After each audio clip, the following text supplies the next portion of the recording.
please grab a refreshment and make your way to your seat, please. As the CEO of Fort Edmonton Park, I have the privilege of immersing myself in the rich history here. But it's essential that we recognize the deep layers of its past, and growing up without much appreciation personally for the stories woven into this land, I've come to understand the importance of honoring the Indigenous peoples who called this their original home, and the original stewards. So as we gather today, I'd like to pay homage to the Cree, Blackfoot, Métis, Nakota Sioux, and all Indigenous communities who've contributed to the past tapestry of our region. It's through acknowledging their enduring connection that we can move forward with respect, humility, and a commitment to reconciliation. I'd like to start by welcoming Councillor Aaron Paquette to come up and say a few words. We're getting right on you. You're ready to go. Thank you. Well, it's a good thing I was on time. So thank you very much. What a beautiful day. Good afternoon. Welcome, everyone. And thank you so much for having me today. As many of you know, the mayor can't be everywhere at once. So on behalf of Mayor and Council, I would like to bring greetings. And thank you. I want to thank Fort Edmonton Park and the Rotary Club of Edmonton for the collaboration of bringing this Peace Pole to Fort Edmonton Park for hundreds of visitors to see and enjoy on every future visit to Fort Edmonton. I'm a little bit annoyed because I wanted to have the first one at City Hall, turn the clock tower into a massive Peace Pole, but this is actually much, much better. This installation symbolizes the partnership between the park, Rotary, and Edmontonians in our collective dedication to peace. And I want to talk just very quickly about that. I wish I had more time because I'd tell you a story about Grandmother Spider, and it's a banger. But instead, what I will do is, you know what? No, I'm going to tell you that story. Okay. All right. Okay. So this is a story that I was told by my elders many times. And by the way, if you don't know, I'm the honorary chief actor of Fort Edmonton Park.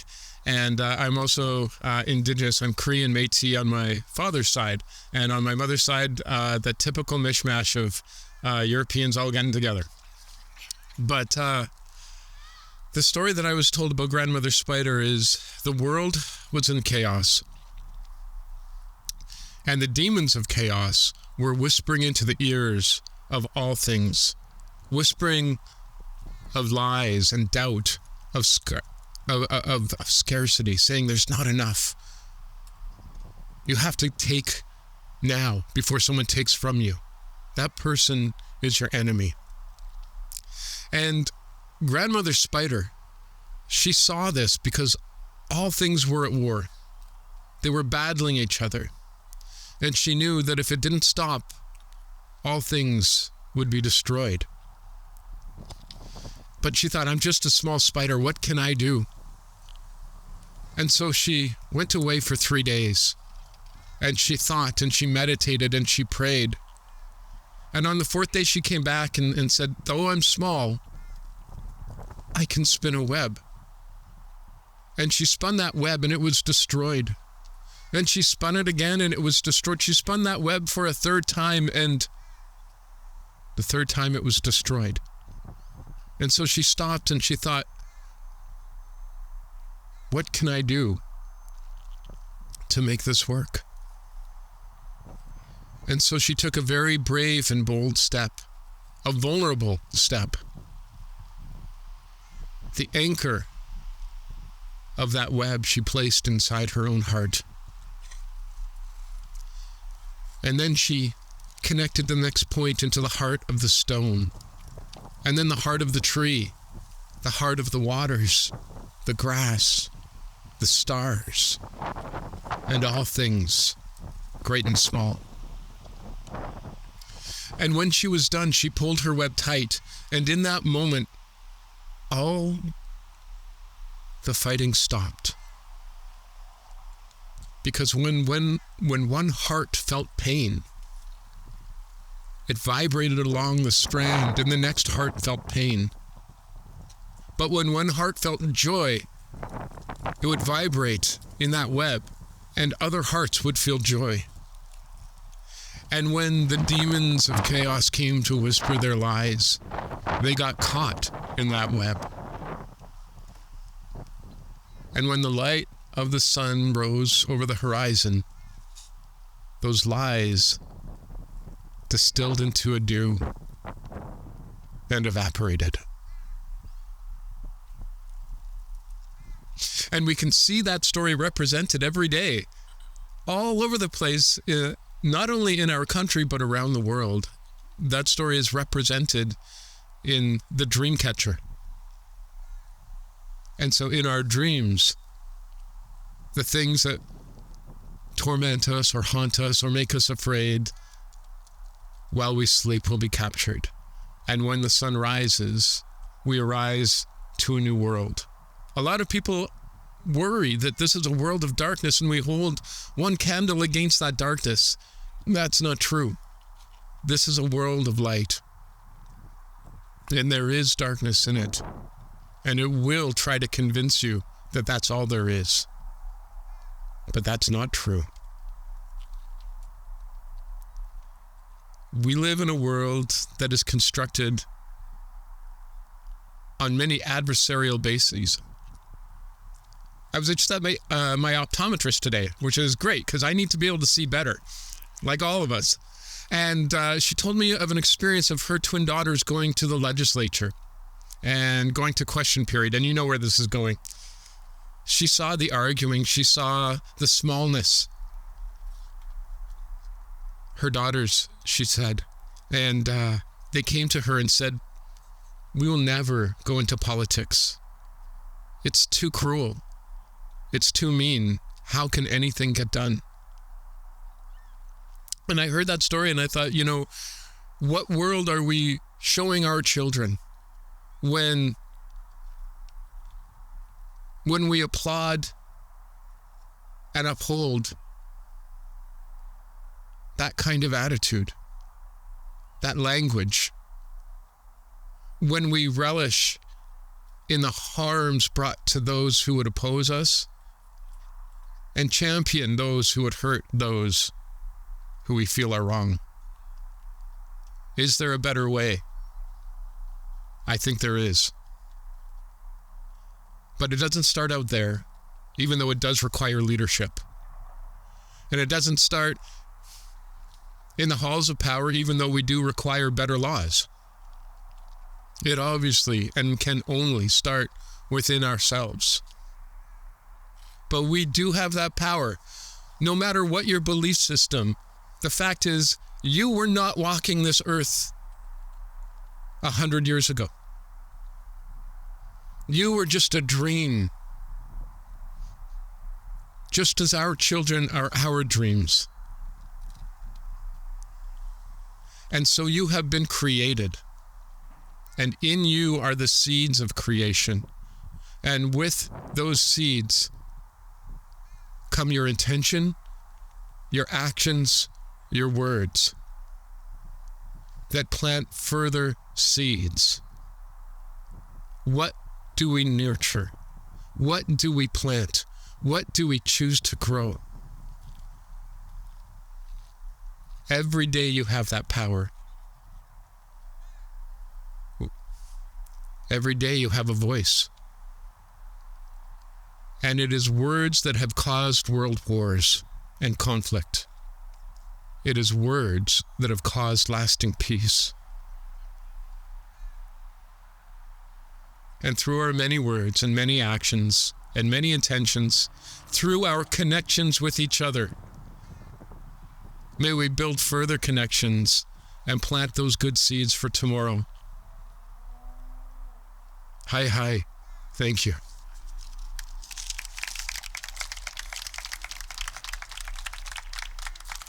Thanks, Aaron. I've had a 35-year career, and in that career, I've had some pretty crummy jobs.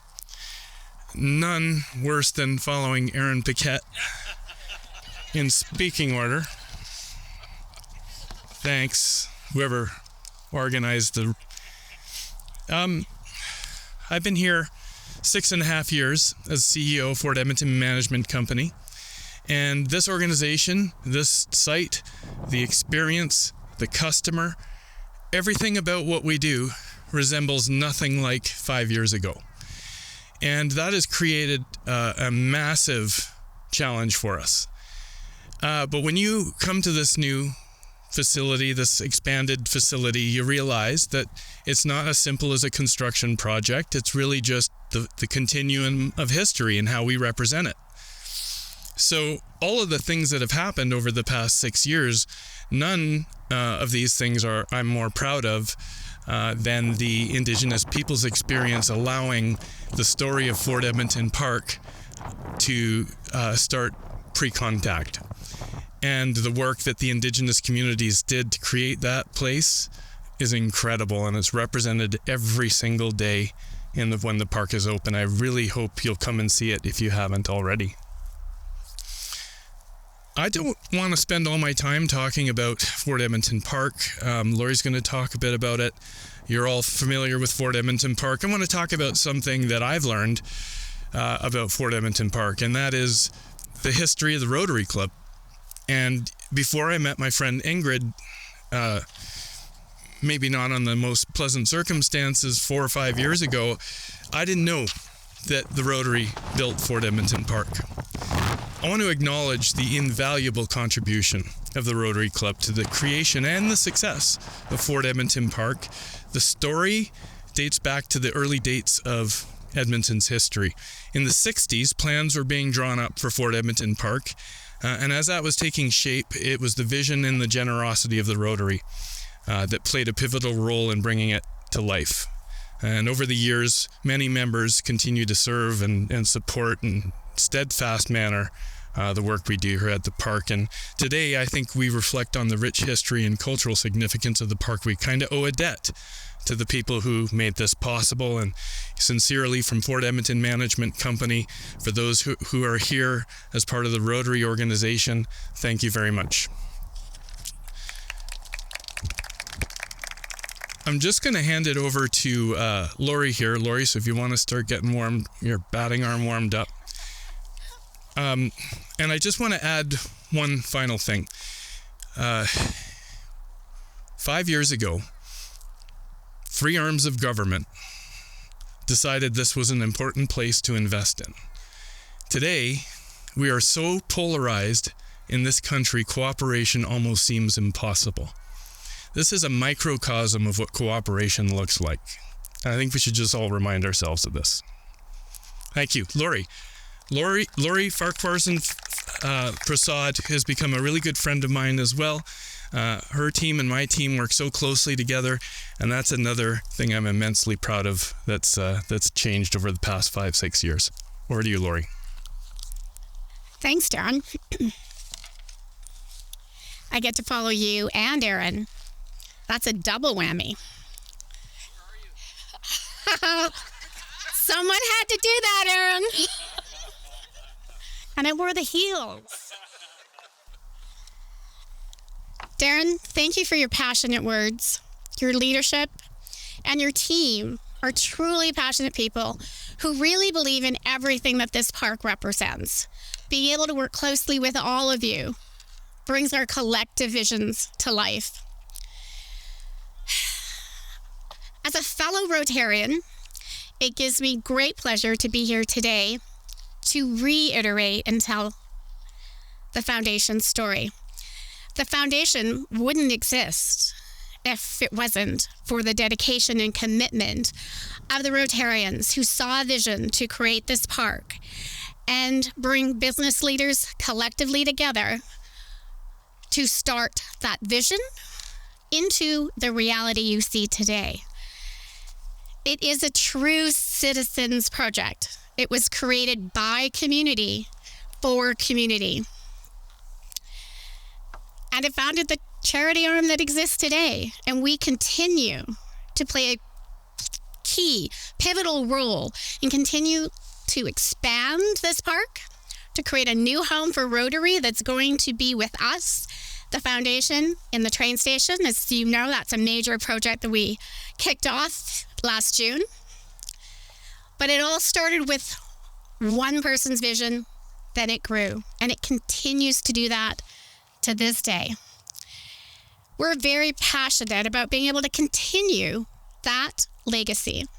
The Rotary Clubs of Edmonton, the founders of this park, we're focused on ensuring that everybody continues to see themselves, and that's everybody continues to see themselves in Edmonton's history. Fort Edmonton Park is a place where community stories will live and be told for generations to come, contributing to also a more peaceful and hopefully community future. So this is a very special moment to be here today with all of us together. We all have a role to play in creating a world where peace and prosperity are the norm, not the exception. We at the Foundation believe ourselves to be one of those champions of peace. And as a Rotarian, looking forward to positive peace pillars defined by the Rotary, the pillars we work to support are the free flow of information, equitable resource distribution, and great and good relationships with others. This peaceful, that we will soon unveil, will serve as a daily commitment to the Foundation, to this park, to our partnership. The impact of our work as we continue to see ourselves and future generations reflected in Edmonton's history and truly reinforce a commitment to building peace. Thank you. It gives me great pleasure to actually introduce Ingrid. Ingrid and I have become quite good friends over the last 2.5 years. Ingrid is the past district governor, and she's the chair and vision of this district peace builder committee. We have been working hard to get this peace pool where it is today. So Ingrid, please come forward and tell your story. Thank you, Lori. Lori knows some of us have been waiting for this day for a long time. I'm so glad it's finally here. Today, we are going to celebrate a shared legacy, the shared legacy between Rotary clubs from District 5370 and the Fort Edmonton Park. And as Darren and Lori have indicated, that dynamic partnership started in 1966. And here we are today. And the dynamic partnership is still vibrant because we are going to soon occupy the top floor of that renovated train station. That's the plan. You know, Rotarians are visionaries and people of action. So it's no surprise that we start different kinds of projects. Peace is a cornerstone of Rotary International, and it always has been right from the very beginning. The Rotary Foundation's mission is to help Rotarians advance world understanding, goodwill, and peace. The District Peace Builder Committee embraced that vision and decided that we wanted to help promote peace education for visitors and guests that come through these gates. So some of you may wonder, where did these peace pools come from? Who started it? Well, it started in Japan after World War II. And when they added, "May peace prevail on earth," they became more popular. And eventually, many more languages were added, and then the peace pools became world renowned. So when the District Peace Builder Committee embraced this vision, we actually joined a community around the world where 250,000 peace poles have been planted in various communities around the world. Think about that. I think that is phenomenal. So many people are united in that cause and want to be part of that momentum to bring peace building to everyone, despite the turmoil that's happening right now. So somebody said to me, okay, well, you can do lots of things. Why peace poles? Well, why peace poles? A peace pole represents hope. It represents creativity.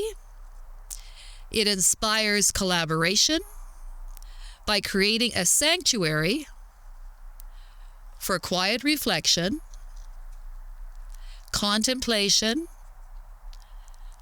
a place for conversation, and a place for friendship.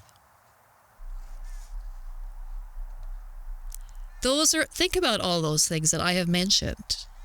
The words of the all-inclusive message, may peace prevail on earth, carry vibrations that help touch and heal the heart, bringing together people of all backgrounds, all faiths, and all cultures. Our current Rotary International President, Gordon McAnally, has made peace a priority.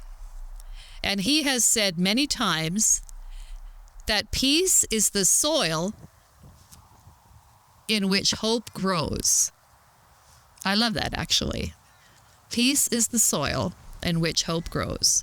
Our incoming president, Dr. Stephanie Urchuk, has just recently planted a peace pole very similar to ours right outside Rotary International Headquarters, One Rotary Center in Evanston, Illinois. I was just there last week, and I made sure I had my picture taken with it. Rotary's been around for 19 years, and that's the first peace pole, so I think that's pretty significant. I imagine that in 50 years from now, there are going to be many, many different languages on poles all throughout our community. And I believe that Fort Edmonton Park will continue to be an international destination, and it will continue to inspire people that come here. And most of all, somebody said you have 120,000 visitors a year approximately. So think about it. 120,000 people are going to come through this gate, and they are going to come by and see our beautiful peace pole. Some people might walk by and think, what's that? But I guarantee you, there will people that will stop. We have 4 languages: English, French, customized Cree that was brought together here from one of your elders, and the same with the other language, which is Michif, which was also customized from someone right here in this area. So it's very, very meaningful. I want to say thank you to our district, 5370, and our Governor Brent, who's here, and the other past district governors and friends that are in the audience. Thank you especially to Lori. Lori, you and I have had a journey, and I know it will continue. So thank you for that. And our CEO, Darren. Darren, I consider you a friend now. I won't say that was the first day we met, but that's another story for another time, right?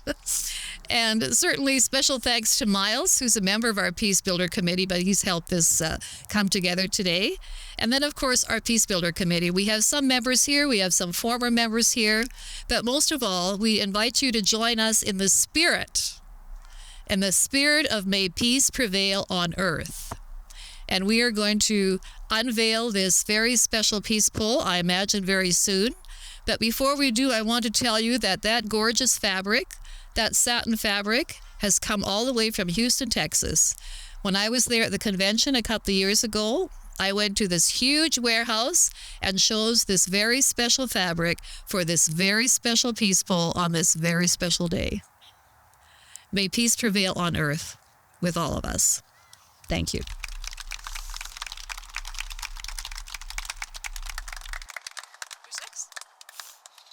Always have to step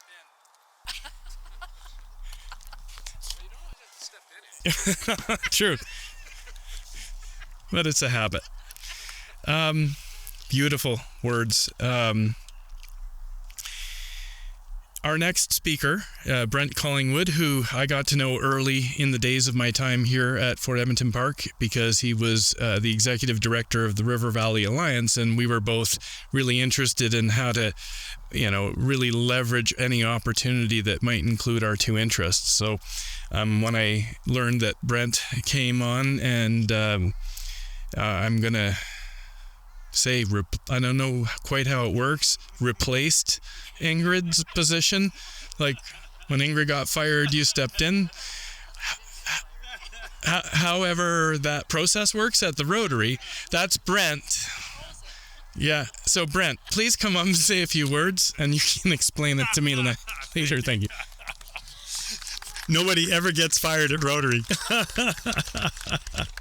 We're elected by our membership to the role of district governors. So on behalf of the entire Rotary District 5370, I want to say thank you, and thank you for allowing me to be here today. For those of you who might not know, we are the second largest Rotary district in the world geographically. We are 1.5 million square kilometers from Whitehorse in the Yukon, Yellowknife, Hay River, North Battleford, Camrose, Wainwright, Lloydminster, Fort St. John, Dawson Creek, and everything in between.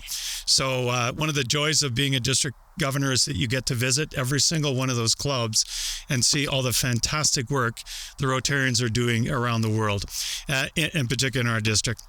One of the things that they are doing in all those clubs in all those areas is working on peace building. And every club focuses on peace because it speaks so clearly to our four-way test.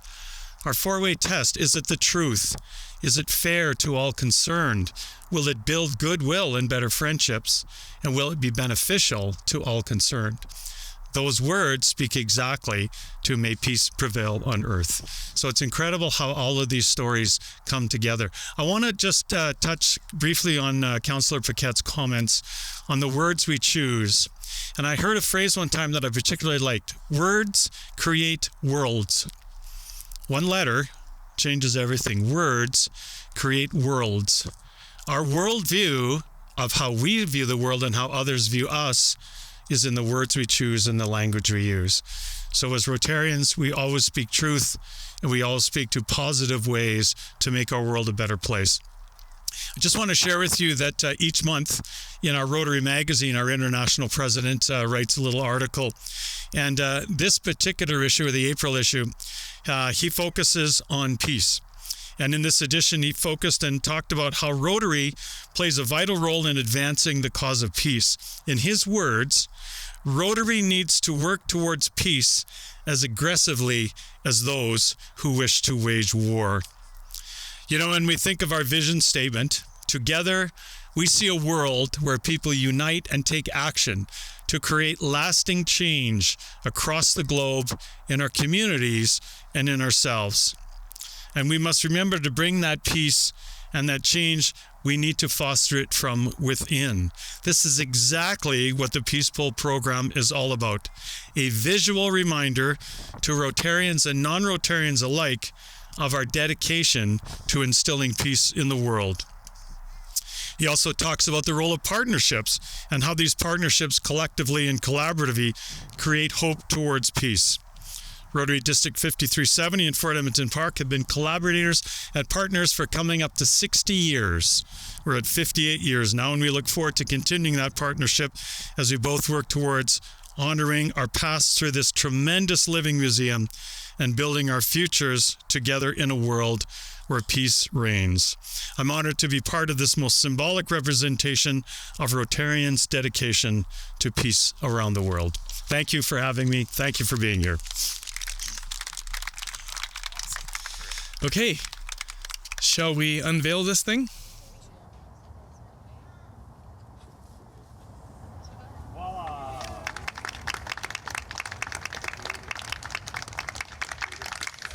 We dedicate this peace pole to the shared legacy of District 5370 and Fort Edmonton Park. May peace prevail on earth.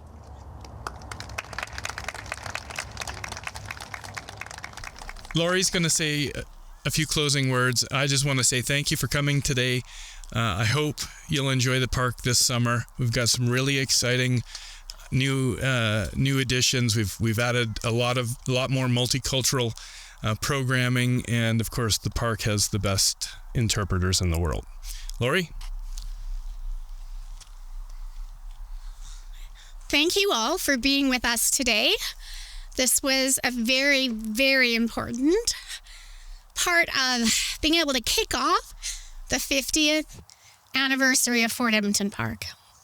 So join us on May 18th in the hangar. If you haven't already RSVP'd, please just check in with Miles and Magdalene right over there and share your information, and we'll make sure that you're on the invite list. But as in the Rotary world, you never end an event without fellowship and being able to connect and talk with each other. So join us for refreshments. The sun has come out. There's no hot coffee over there, so it's all cool. So please take time, talk amongst your friends, fellow Rotarians, and meet new others. And enjoy the rest of your evening.